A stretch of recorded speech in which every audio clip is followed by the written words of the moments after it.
Sir ఇది పూర్తి స్థాయి వార్ స్టార్ట్ అయిందని మనం భావించొచ్చా? వారు అయిపోయిందన్నారు. హ్మ్. ట్రంప్ చెప్పేశారు గదా! నిన్న రాత్రి ఒక పబ్లిక్ మీటింగ్ అడ్రెస్ చేస్తూ ఆయన చెప్పారు యూఎస్‌లో. యుద్ధం అయిపోయింది. హ్మ్. ఇప్పుడు ర్యాపప్ చేస్తున్నాం అని చెప్పారు. కానీ దాంతో పాటు అక్కడున్న ఇరాన్‌లో ఉన్న రెవల్యూషనరీ గార్డ్స్ ఏమనంటే ట్రంప్ ఎవరు చెప్పడానికి, మేము డిసైడ్ చేస్తాం యుద్ధం ఎప్పుడు ఆగుతుంది, ఎక్కడ ఆగుతుంది, ఎందుకు ఆగుతుంది. హ్మ్. అంటే వాళ్ళకి ఇంకా ఇంట్రెస్ట్ ఉంది కంటిన్యూ చేయడానికి. ట్రంప్‌కి ఇంట్రెస్ట్ లేదు. దానికి కారణాలు చాలా ఉన్నాయి. ఒకటి మీరు చెప్పినట్లనే ముస్తఫా ఖమ్నేయి ఆయన టేక్ ఓవర్ చేసుకున్నప్పుడు ఆయన్ని వీళ్ళు చంపుతా అన్నారు. కానీ ఇప్పుడు దాన్ని పక్కన పెట్టేశారు. ఎందుకంటే ఆయన చంపితే ఇంకొక ఆయన వస్తాడు. హ్మ్. ఇప్పుడు 86 సంవత్సరాలున్న ఖమ్నేయి సీనియర్ బదులు ఖమ్నేయి జూనియర్ వచ్చారు. అదే జరిగింది. ఆయన 50 సంవత్సరాలు 59, 54 ఎంతో ఉంది. ఈ పరిస్థితిలో ఉన్నాం మనం. అట్లాంటి దాంట్లో యుద్ధం ఆపాలంటే ట్రంప్ మీద చాలా మటుకు డొమెస్టిక్ ప్రెషర్ ఎక్కువైతుంది. హ్మ్. ఒకటి ఆయిల్ ప్రైసెస్ యూఎస్‌లో కూడా ఇంపాక్ట్ ఉంది దానికి. మనం అనుకుంటాం ఆయిల్ ప్రైసెస్ గల్ఫ్ నుంచి ఎక్కువ ఆయిల్ తీసుకోరు కదా యూఎస్. మళ్ళీ ఎందుకు పెరుగుతుంది? యూఎస్‌లోనే వాళ్ళ ఆయిల్ సరిపోతుంది. కానీ వాళ్ళ బంక్స్‌లో కూడా పెరిగింది.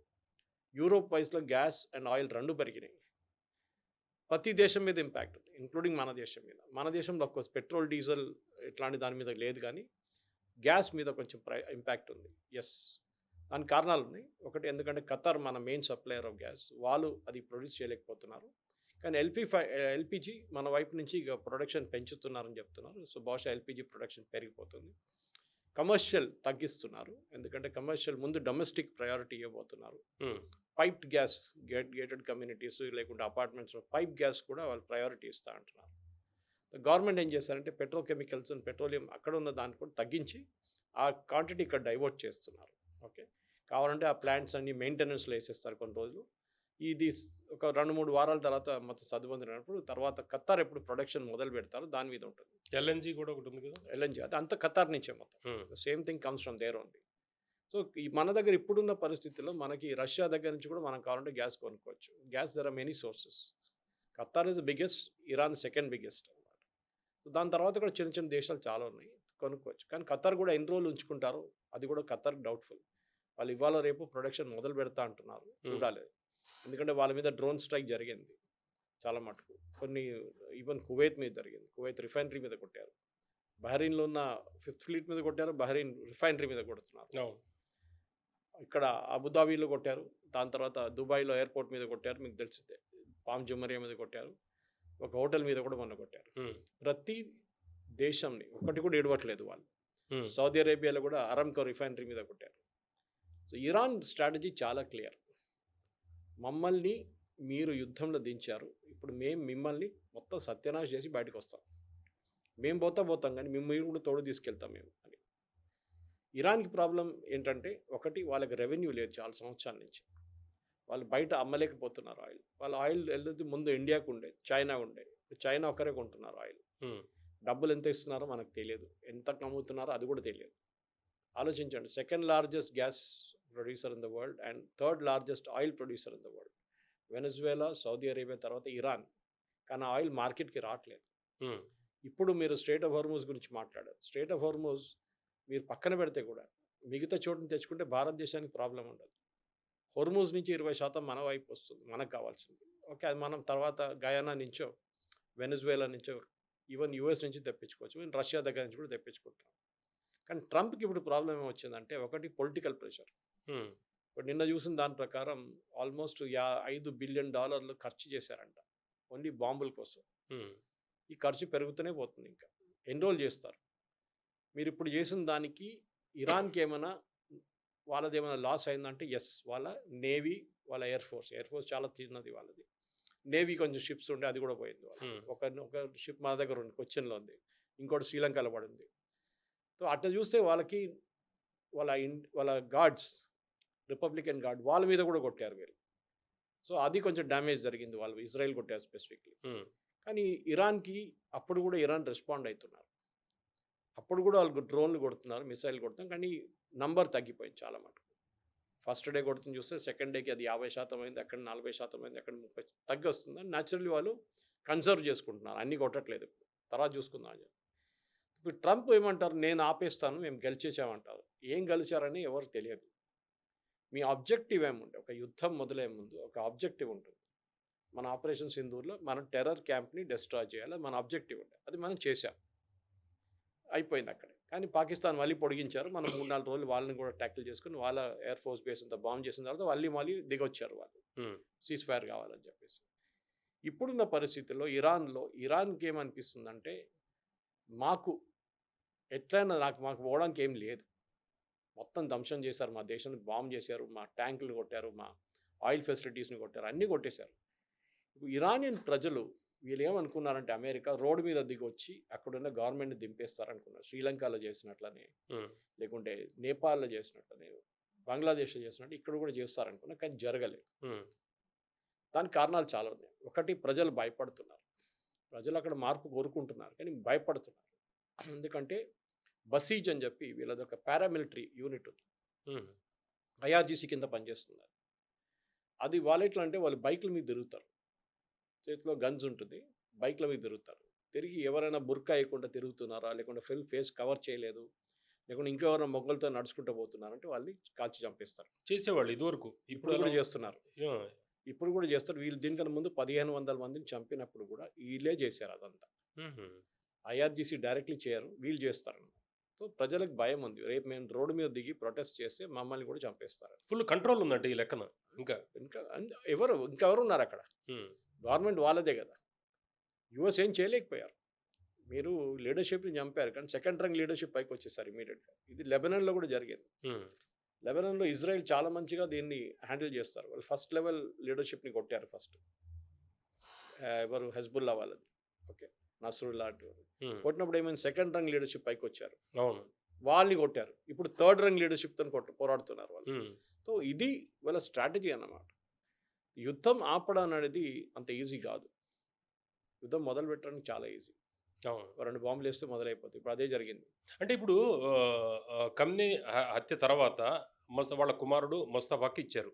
అయితే యాక్చువల్గా ఇక్కడ మనకి ఒక ఆసక్తికరమైన అంశం ఏంటంటే, జనరల్గా అక్కడ మొనార్కీకి వ్యతిరేకంగానే అక్కడ ఈ ప్రభుత్వం ఏర్పడింది, ఇరాన్ రిపబ్లిక్ ఏర్పడింది. ఇది ఎట్లా, దీన్ని పబ్లిక్ ఎందుకు పాజిటివ్గా తీసుకుంటున్నారు, ఇంకా కంట్రోల్ ఎట్లా ఉంది? దీనికి పవన్ గారు మనం అర్థం చేసుకోవాల్సిందంటే, ఈ పేరుతో కనెక్షన్ ఉంది, ఇక్కడ మొనార్కీతో కనెక్షన్ లేదు. ఖమ్నీ అనే పేరుతోనే కనెక్షన్ ఉంది. వాళ్ళకు ఆ ఫ్యామిలీ నుంచి ఒకరు కావాలి, అంటే రాజవంశానికి వ్యతిరేకంగా, లేకపోతే డైనస్టీ పాలిటిక్స్ ఇప్పుడున్న పరిస్థితుల్లో రాజవంశం ఏం చూడట్లేదు వాళ్ళు సర్వైవల్ వాళ్ళకి. రైట్. ఇరాన్కి ఒకటే ఉంది, మేము దీని నుంచి బతికి బయటపడాలి. బతికి బయటపడితే they will become very strong. అది 100% అది. ఎందుకంటే వీళ్ళ మీద ఛాలెంజ్ ఏముంటే, అందరు కలిసి వీళ్ళ మీద దాడి చేశారు. అందరంటే డెఫినెట్లీ ఇజ్రాయెల్ అండ్ యుఎస్. దాంతోపాటు వీళ్ళ నేబర్స్ అందరూ వాళ్ళ బేస్లు ఇచ్చారు యుఎస్కి. ఇప్పుడు వస్తున్న రిపోర్ట్ ప్రకారం యుఎస్ వాళ్ళ గల్ఫ్లో ఉన్న బేసెస్ అంతా వెకేట్ చేస్తున్నారు. చాలామంది నాన్ ఎసెన్షియల్ పర్సన్స్ అంతా విత్డ్రా చేసుకుంటున్నారు. యుఎస్ ఎందుకు పెట్టుకున్నారు గల్ఫ్లో బేసెస్ మనం అర్థం చేసుకోవాలి. ఫస్ట్ అన్ని జీసీసీ కంట్రీస్లో వాళ్ళకి ఒక బేస్ ఉంది, ఒకటికన్నా ఎక్కువ ఉంటుంది. దాంట్లో అన్నిటికన్నా పెద్దది అలూద్ బేస్ ఖతర్లో. 8,000 మంది సోల్జర్స్ ఉన్నారు, అంటే సర్వీస్ పర్సనల్ ఉన్నారు. ఎయిర్ ఫోర్స్ బేస్ చాలా పెద్దది. ఎందుకు ఉంచుకున్నారంటే, ఖతర్ పాపులేషన్ చాలా చిన్నది.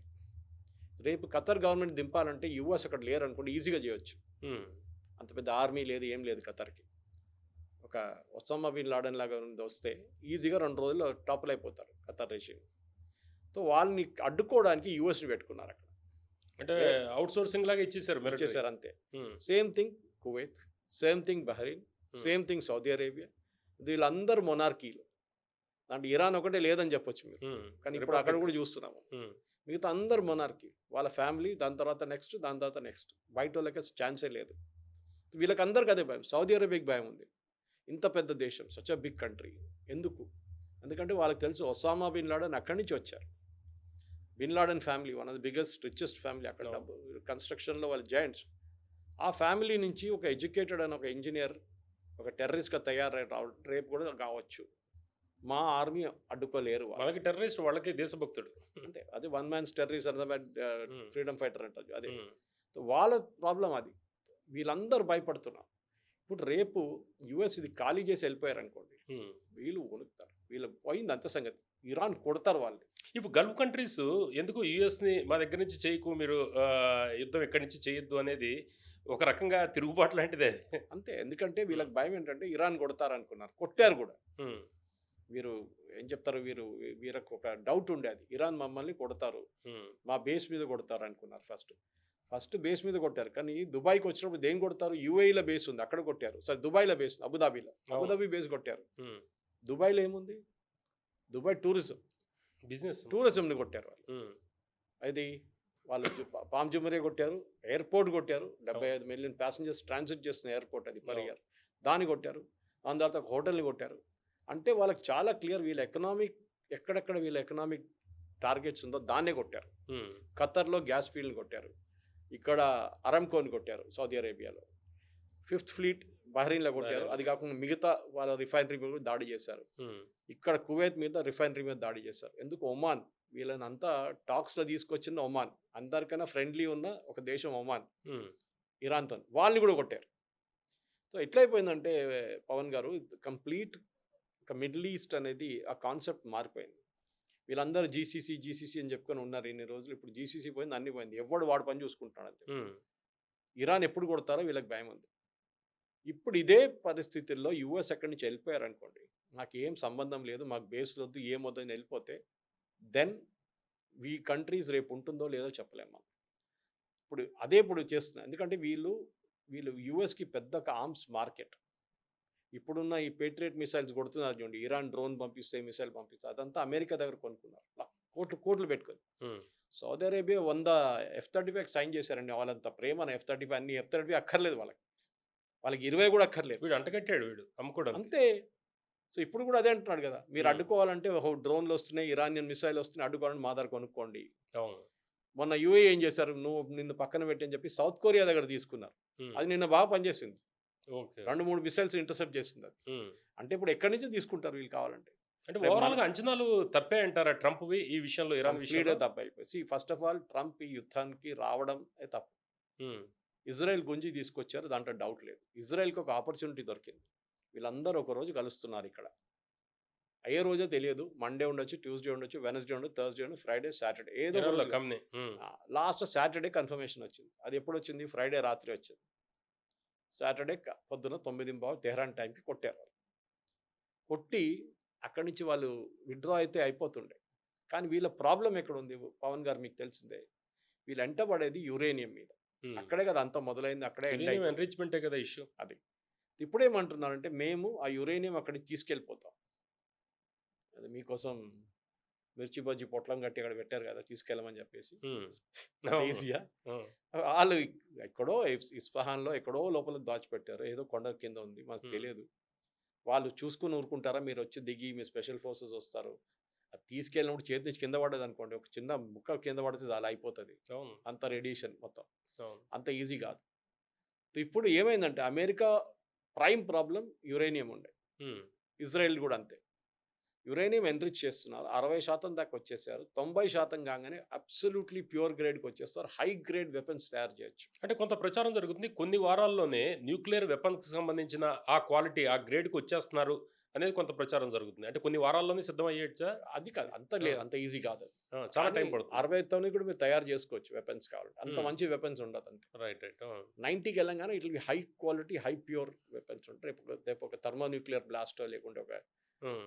నాగసాకి, హిరోషిమా మీద చేసిన అంత దానికన్నా పెద్ద బ్లాస్ట్ అంత చేయొచ్చు. పెద్ద దానికన్నా పెద్దది. 100 times of thought you can do it oh! కావాలంటే. హ్మ్. సో, అది భయం ఉండే యూఎస్‌కి. రేపు మా తల మీద తీసుకొచ్చి ఏస్తారా? హ్మ్.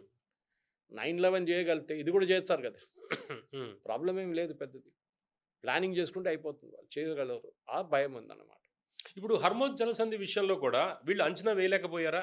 హర్మోజ్ జలసంధి ఆల్రెడీ మొదటి నుంచి తెలుసు. ఎందుకంటే అక్కడి నుంచి ఈ నౌకలు మొత్తం షిప్స్ అన్నీ వెళ్తూ ఉంటాయి. అక్కడ వాడు టైట్ చేయొచ్చు అనేది కూడా వీళ్ళు సరిగ్గా అంచనా వేయలేకపోయారా యూఎస్? అదే చెప్తున్నాను. యూఎస్ ఇరాన్ కేపబిలిటీస్‌ని అండర్ ఎస్టిమేట్ చేశారు. హ్మ్. వాళ్ళ శక్తి ఉంది చూడండి. అది లేదనుకోని మొదలుపెట్టారు యుద్ధం. ఏదో 10 డ్రోన్‌లుంటాయి, 20 హ్మ్. మిసైల్‌లుంటాయి. అది కొట్టేస్తే అయిపోతుంది కదా! 2, 3 రోజుల్లో అనుకున్నారు. హ్మ్. యుక్రెయిన్, రష్యా వార్ మొదలైనప్పుడు ఇదే ఉండే. పుటిన్ 2 వారాల్లో ఫినిష్ చేసి యుక్రెయిన్‌ని మొత్తం అవును. స్టీమ్ రోల్ చేసి యుక్రెయిన్ టేక్ ఓవర్ చేసుకున్నాడు. కానీ ఇప్పుడు 4 సంవత్సరాలయింది. హ్మ్. ఇంకేం కాలేదు. అవును. ఏ కైండ్ ఆఫ్ ఫినిషింగ్ స్టేజ్కి రావట్లేదు. అవును. కానీ ఇక్కడ జరిగిన దాంట్లో మనం చూసాం, మీరు అడిగింది స్ట్రెయిట్ ఆఫ్ హార్మోజ్ క్వశ్చన్ అడిగింది. హ్మ్. స్ట్రెయిట్ ఆఫ్ హార్మోజ్ అని అందరికి తెలుసు పవన్ హ్మ్. గారు, తెలియక కాదు. కానీ వీళ్ళు అండర్ ఎస్టిమేట్ చేశారు. ఇరాన్ హ్మ్. ఇట్లా చేస్తారు అనుకోలేదు. ఎందుకంటే వాళ్ళ ఎక్స్పోర్ట్ కూడా దెబ్బతిన్నది కదా. అవును. వాళ్ళు ఎట్లయినా ఎక్స్పోర్ట్ చేయలేకపోతున్నారు వాళ్ళు. చైనాకు ఒకటే అమ్ముతున్నారు. చైనా తీసుకెళ్ళిపోతున్నారు. చైనా పట్టించుకోవట్లేదు. మనం కొనుక్కుంటుండే ముందు. మన మీద కూడా శాంక్షన్ పెట్టినప్పుడు మనం పక్కన జరిగిపోయాం. హ్మ్. చైనా కొనుక్కుంటుంది. చైనా మీద ఏ శాంక్షన్ పెట్టినా కానీ ఎవరు పట్టించుకోరు. రష్యన్ ఆయిల్ అంతే, చైనీస్ ఆయిల్ అంతే, వెనజువేలన్ ఆయిల్ అంతే. హ్మ్. ఇప్పుడు జరిగిన దాంట్లో చైనా కూడా ఇప్పుడు భయం ఉంది అక్కడి నుంచి ఆయిల్ కొనుక్కోవడానికి. స్ట్రెయిట్ ఆఫ్ హార్మోజ్ నుంచి చైనీస్ ఫ్లాగ్ వేసుకొని తీసుకెళ్ళండి, మేము ఆపమని చెప్తున్నారు. హ్మ్. ఎవరు? ఇరాన్. ఇరాన్.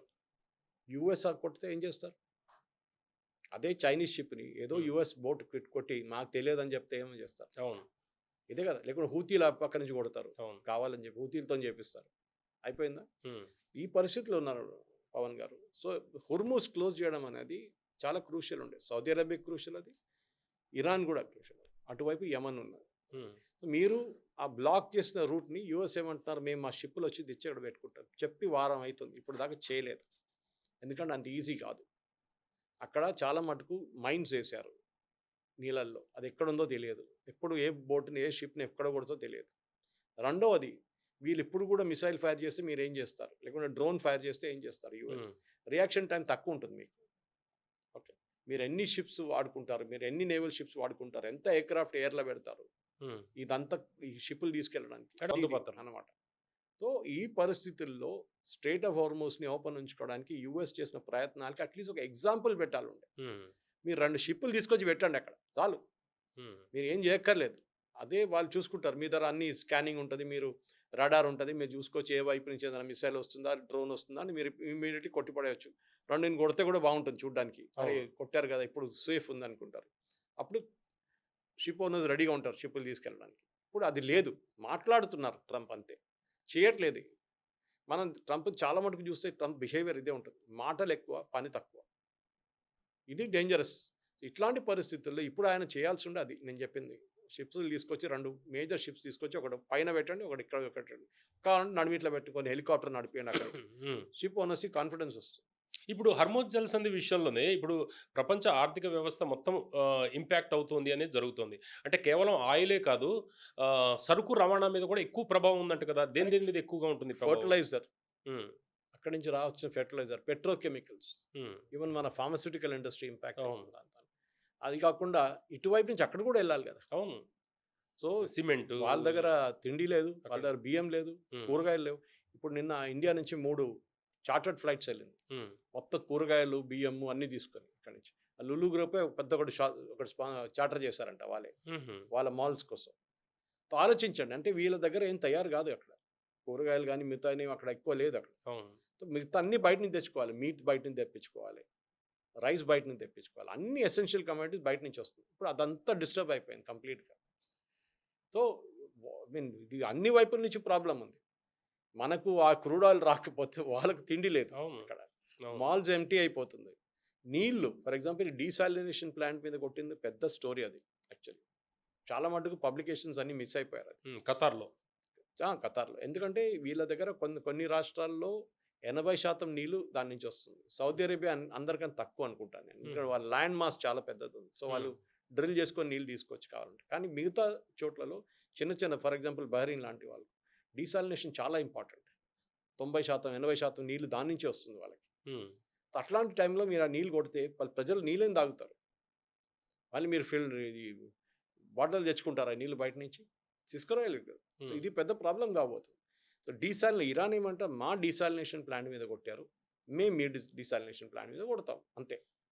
మాకు you are a potential enemy for us. ఎందుకంటే మీరు యూఎస్‌ని హెల్ప్ చేస్తున్నారు. అంతే. ఓకే. ఇది ప్రాబ్లమ్. సో బేసిక్ ఇప్పుడు రాబోతుంది. ట్రంప్ అయితే అన్నాడు అయిపోయిందని. కానీ ఆయనని డిసైడ్ చేయనియ్యరు. ట్రంప్ చెప్తే గూడా. కానీ ఇప్పుడొచ్చిన వార్త కొన్ని ఒక హాఫ్ అన్ అవర్ ముందు ఏంటంటే ఫ్రాన్స్ గానివ్వండి, ఒమాన్ గాని ఇట్లాంటి రాష్ట్రాలందరూ మాట్లాడుతున్నారు ఇరాన్‌తోని. మనం ఇది క్లోజ్ చేద్దాం. అందరికి ఇంపాక్ట్ అయిపోతుంది. ఈవెన్ యూరోప్‌లో కూడా గ్యాస్ ప్రైసెస్ చాలా ఎక్కువైపోయినాయి. హ్మ్. వాళ్ళ దగ్గర గ్యాస్ లేదు.